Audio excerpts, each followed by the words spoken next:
ভাই ভাই কি হয়েছে ভাই ভাই?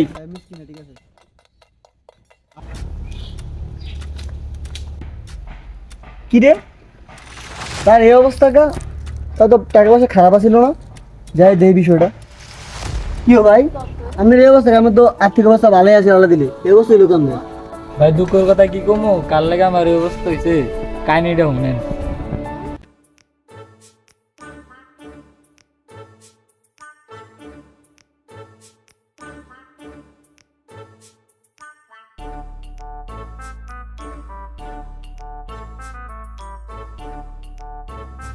ভাই আপনি আমার বাজার, আপনি কি ভাই আমার বাজারে টিয়া লাগবে ভাই, আমার কিস্তি আছে ভাই। টিয়া লাগবে? হ্যাঁ। ও আপনার টাকা লাগবে, আমি তো টাকা দেওয়ার জন্যই বসে রয়েছি। ও ভাই আমার টাকা লাগবে, এবার বিপদ থেকে ভাই আমার বাঁচান। টাকা তো দেমো, কদিনের ভিতরে আমার টাকাটা দিবা? ভাই এক সপ্তাহের ভিতরে দিয়ে দেবো ভাই টাকাটা। টাকা তো নিবে, এটা বড় কথা না, টাকা তো নেওয়ার একটা নিয়ম কারণ আছে। নিয়ম কারণ যাতে বললাম, এক সপ্তাহ পরে 5,000 টাকা 7,000 টাকা আসবে। আর এক সপ্তাহ যদি দিতে না পারো, তাহলে প্রতি সপ্তাহে আমার 2,000 টাকা বেশি করে দিতে হবে। এই হলে নিতে পারো। আরে এক সপ্তাহের ভিতরে তো টিয়াটা আইবে, টিয়াটা লইলে না তাহলে পরে খুব বিপদে পড়ে যাবো। ও কাকা আপনার শর্তে আমি রাজি আছি, আপনার টাকাটা দেন, আমার খুব উপকার হইব। আচ্ছা বাবা রাখো, টাকাটা দিতেছে।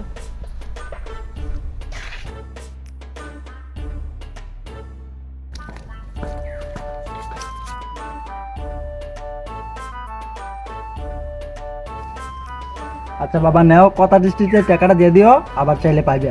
কাকা আপনি আমার অনেক উপকার করছেন, কত দিচ্ছে টাকাটা দিয়ে দিন। আজকে সুদের লাগে এই লোকের এই অবস্থা। এই লোকের অবস্থা কি আছিল? এই সুদের ব্যাপারে তো কিছু বলতে হবে, আমার বড় ভাই আমি কিছু বলি। ভাই আপনার বই দিয়েছেন তাই এটা উঠে গেছে। এই যে আমগো এলাকার আবু কালাম মিয়া রাস্তা বিকেও তো দেখলাম। কস কি কাহিনীটা কি পুরোটা আমার খুললা কো। ভাই এই যে এলাকায় শরীফ নম্বর তো কাজ ঠিক করতেছে না, এই যে সুদ দিয়ে দিয়ে মানুষের কাঙ্গাল করে গেছে, রাস্তা বিক্রি করতেছে লোকজন। দেখ তুই যার কথা কইস শরীফ মেম্বার, তারা এলাকার বড় বড় পর্দাইয়া, এই এলাকার হত্যাকর্তা। তারা সুদ খায় না কি খায়, এতগুলো কইয়া পারা যাইতো না। এখন কথা হইল তুমি বাইরের কাছে কইস, এতটুকুই বলতে পারি, তাদেরকে আমরা কিছু করার মতো আমাদের নাই। তাদেরকে একমাত্র আল্লাহ তালাই দেখব, কারণ তাদের বিচার আমরা করতে পারবো না। এই দেশে সুদ খায় কারা? দেখবি যত বড় বড় পয়সাওয়ালা লোকেরা আছে, তারা এই দেশে সুদ খায়। তাদের আছে অহংকার, তাদের আছে হিংসা, তাদের আছে গৌরব। তারা এই সুদ নিয়ে তারা হিংসা গৌরব করে মানুষের সাথে। তো তাদের বিচার একদিন আল্লাহই করব, আমাদের কিছু করার নাই।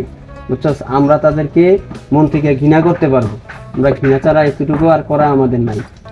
কারণ এই এলাকার বড় বড় পর্দান্য হচ্ছে ওনারা। তো ওনারা ঘুষ খাইবো, সুদ খাইবো, ওনাদেরকে আমরা কিছু বলতে পারবো না। ওনাদের বিচার একমাত্র আল্লাহই করব। ভাই আমার বাসা, ভাই আয় তোরা, আমি আগে ডাক্তারের কাছে লয়ে যাই। ভাই আইন ডাক্তার সাহেব আমার ভাইটার একটু বাঁচান না। আপনার ভাইয়ের কি সমস্যা? আমার ভাইটা তো খুব অসুস্থ। আরে ভাই আপনার ভাইয়ের তো বড় সমস্যা ধরা পড়ছে। আপনার ভাইয়ের তো ক্যান্সার ধরা পড়ছে, 7 স্টেজে আছে।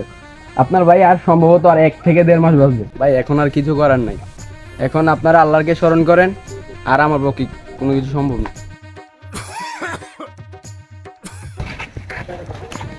ভাই ভাই কি হয়েছে ভাই? ভাই ভাই আল্লাহ আমার ভাইয়ের বাসা ভাই। ভাই ভাই তোমার কি হয়েছে ভাই? আরে ভাই আপনারা না করছিলাম ভাই সুদ মুদ খাইতেন ভাই, শেষ বর্ষে আপনি সুদ কাঁটা ছাড়তাম না ভাই। এখন আপনার পরিণতিটা কি হবো ভাই? ভাই আপনি একবারও পাবেন না ভাই বেঁচে থাকতে, এখন দুনিয়াতে গেলেন গা ভাই, আপনার পরিণতিটা কি হইব ভাই? ভাই টিয়া কি কবর হলে যেতে পারছেন ভাই?